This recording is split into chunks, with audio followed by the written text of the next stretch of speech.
we weren't necessarily encouraged to argue with them or to be disrespectful, not at all.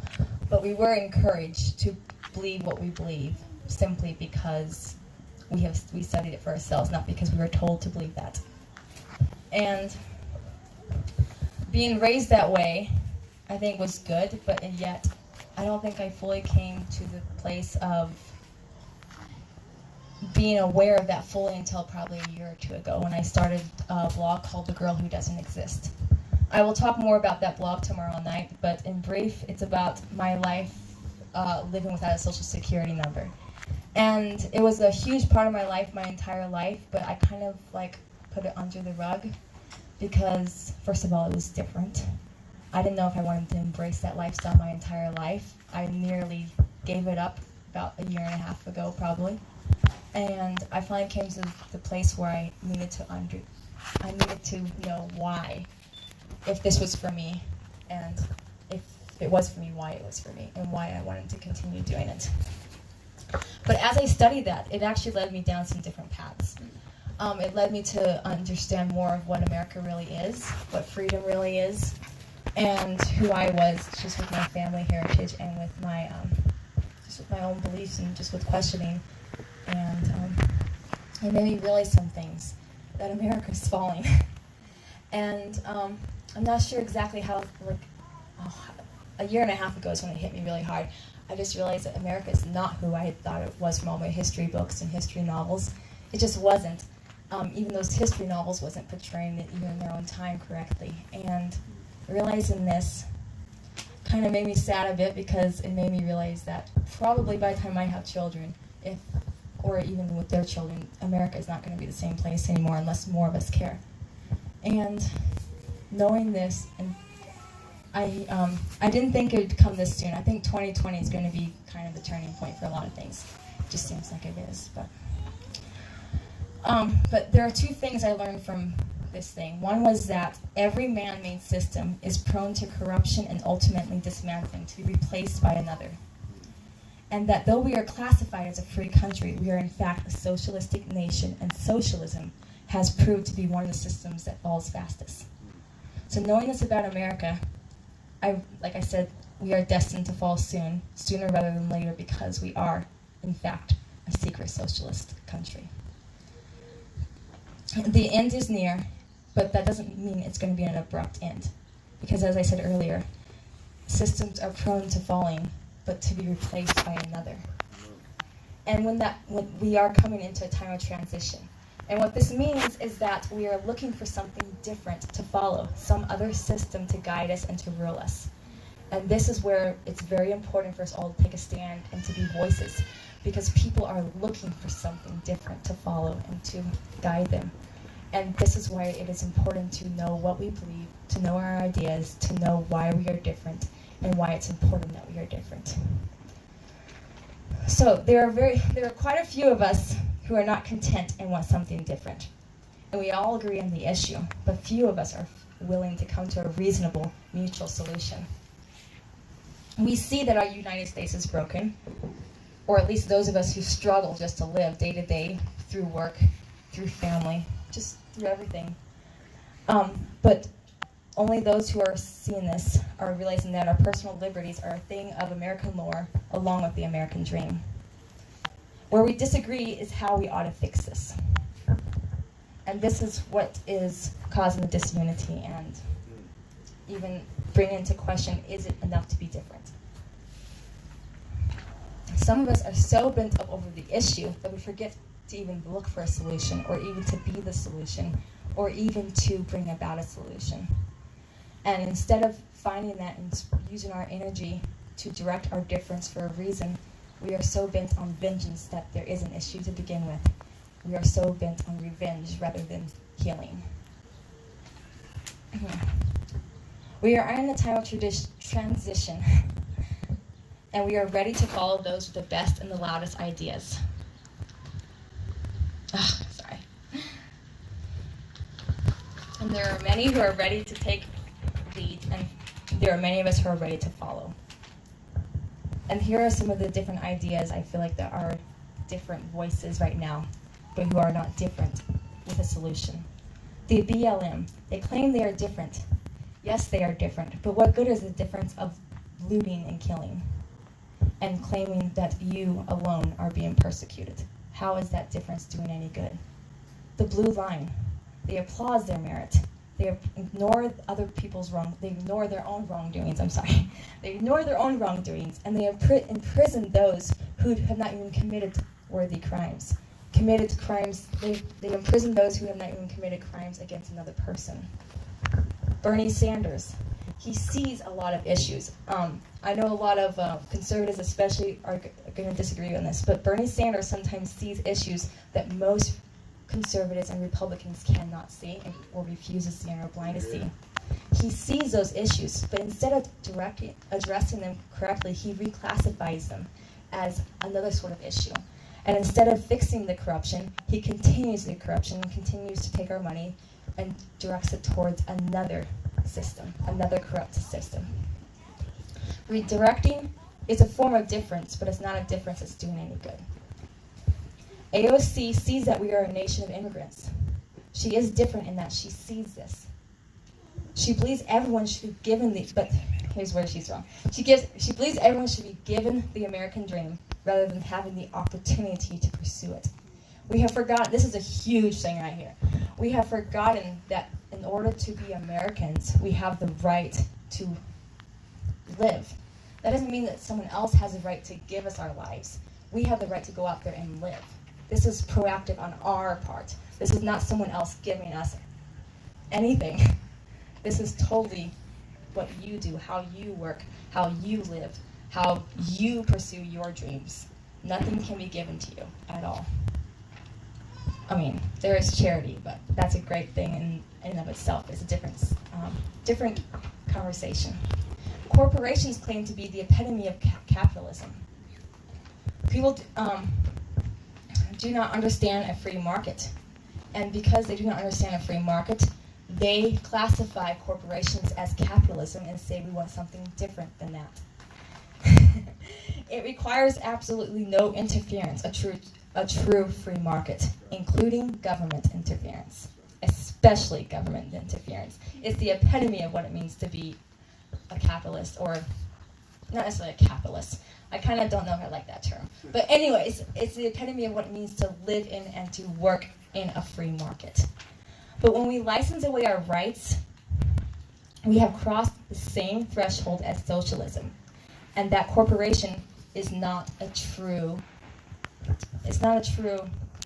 capitalist, if you want to term capitalist free market. It's not a true free market. Corporations are not inherently evil. They're not inherently evil for being big. There's nothing wrong with being big. I'm all for the individual doing all he can to make himself and his dream flourish and just soar. That's great. That's awesome. Businesses have the right to grow. I'm not for distributism or soft socialism. We need large industries. We need these chain businesses. We all love Walmart and Amazon and McDonald's and all these great things. We love these things. They're not evil because they exist. They're evil because they make the small no, I shouldn't even say it. They're not even evil for that reason. What's evil is when the government gets into them and says, you guys have the right to exist, but these smaller people don't. And what's evil is when one person puts his dreams, licenses his dreams, and hurts another person at cost. That's not a true free market. A free market is dictated only by those who come into your store and to those who don't. It is not capitalism when they team up with the government and prohibit other individuals through laws and permits. It is impossible for a free market to rise when the government controls it. So this is not different. Corporations are not a free market. They dictate the market. Once in a joke, I don't know if it was in the heat of our argument or what, it was as a joke, I called corporations reverse socialism. And the reason for this is because, as I just said, they're kind of socialism in disguise in that they're calling themselves what they are, but really they're just socialism. They're dictating, they're ruling the small man. Not even the small man, because not about being small or large. That is not the issue? The issue is that the government is telling you how you can run your business and how you can't, based on your size and your basically how you serve them. The solution isn't to embrace socialism or even to take a stand against corporations, or to make more laws to hurt or mediate. We don't need to make laws against corporations. We don't need to make to help the small businesses rise. It's not about making more laws. It's about taking away the laws so all people have the right to business. The solution is to throw away any laws that infringe upon the individual, including corporations, to return corporations back to what it means to be a free market. We don't want to prolong it and push it onto another, or abolish injustice. So basically what I'm saying here is this difference is not truly different. Okay, Trump. He is called different. Everyone loves him, or many people love him because he is different. Why? Because he calls people names that he dislikes, and people laugh as if that's funny. But how is it funny to degrade and insult? How is that a good different? If being undignified and unmastered means being different, then I'm done with being different. I'd rather be normal. Republicans call liberals libertards, and worse. Atheists call Christians dogmatics, and worse. Christians believe they are called to be set apart, and yet they insult with prayers and hell-bound condemnations. How is this being a good different, to simply hate those who are different from you? That is not being different. There's no purpose to it. We all yearn for something different to make a difference. But why? Why do you want to be different? Because you hate someone? Or because you love something so much that you want to make that thing possible? That is the question. In order to make a difference, we must know our destination. If you don't know your destination, then you're just going to be like the person who you're standing against, whether it's a reverse socialist, a reverse racist, or anything else. Trump. You cannot be worthily different without having a worthy direction. Your difference will not matter if your path looks exactly like everyone else's. You just have it called a different name, a different label, a different movement, a different political party. It's all the same at the end of the day if your difference is merely just to hate on another. You cannot stand against corruption and social institutions by becoming like them. If we believe that we are being infringed upon, we can't infringe upon their rights. It just does not make sense. If we believe in individual freedoms for all, then we will include the individual freedoms for those who have the ideas that we take a stand against. We can't deny them their personal liberties too, because they simply denied us ours. And what I'm talking about here is with the cops. Because a lot of people are saying we should disband cops. And the reason I disagree with that is because the issue isn't that cops have guns. The issue is that we don't have guns. So the issue is give everybody guns and let the cops keep their guns. Don't infringe upon their rights simply because they're infringing upon our rights. Don't make more laws to take away what they took away from us. Let's return back to what it means to be free. Either you value vengeance or you value liberty. You really can't have both. And if you do try to have both, your goal will become tarnished. Becoming like those you despise is never justified. The ends do not justify the... Wait, I think that's right. Quotes get messed in my head. Yeah, the ends do not justify the means. We must not resort to limiting others so that we might rise. My success will never be determined by others' failure. If we want the difference that we desperately need, we need to remember this, that my success is not determined by others' failure.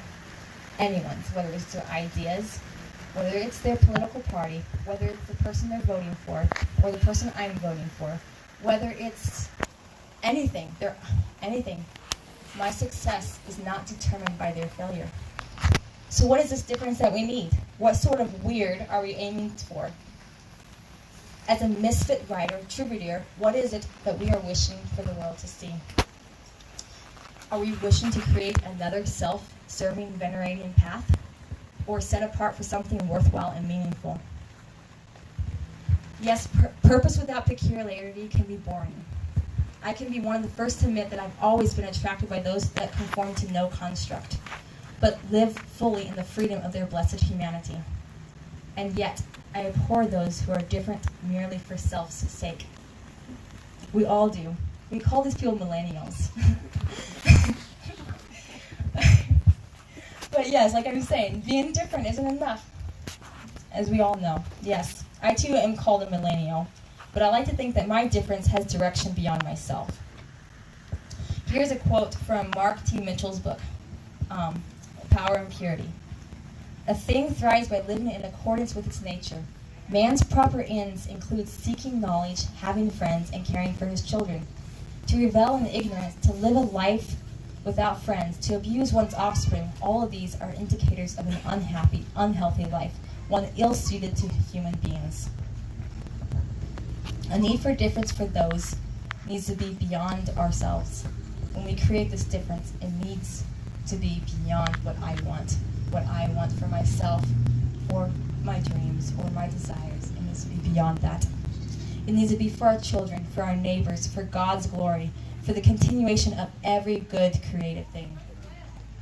And all of this is wrapped up in the protection of personal liberties. Not just ours, because if we only fight for our rights, then we create this mob of selfish individuals. We create this mob of millennials who stay home and do absolutely nothing with their life because all they were taught to do is follow your dream. And if anything else comes in the way of that, don't do it. Including working, including living, including smiling, including just living life. It's kind of a long quote, but I think it's a really good quote. It kind of shows the satire of people who are all for personal liberties. It's from Babbitt by Sinclair Lewis. Now I'll tell you, said Virgil Gunch, the way I figured it is this, and I can speak by the book, because I've talked to a lot of doctors and fellows that ought to know, and the way I see it is that it's a good thing to get rid of the saloon, but they ought to let a fellow have a beer and light wines, Howard Littlefield observed. What isn't generally realized is that it's a dangerous proposition to invade the rights of personal liberty. Now take this for instance, the King of Bavaria, I think it was Bavaria, yes, it was in 1862, March 1862. He issued a proclamation against public grazing of livestock. The peasantry had stood for overtaxation and without the slightest complaint, but when this proclamation came out, they rebelled. Or it may have been Saxony. But it does just go to show the dangers of invading the rights of personal liberty. That's it. No one got a right to invade personal liberty, said Orville Jones. Just the same, you don't want to forget prohibition is a mighty good thing for the working classes. Keeps them from wasting their money and lowering their productiveness, said Virgil Gunch. Yes, that's so, but the trouble is the manner of enforcement, insisted Howard Littlefield. Congress didn't understand the system now. If I'd been running, the thing I'd have arranged it so that the drinker himself was licensed, and then we could have taken care of the shiftless workman, kept him from drinking, and yet not interfered with the rights, with the personal liberty of fellows like ourselves. They bobbed their heads, looked admiringly at one another, and stated, that's so, that would be the stunt. The thing that worries me is that a lot of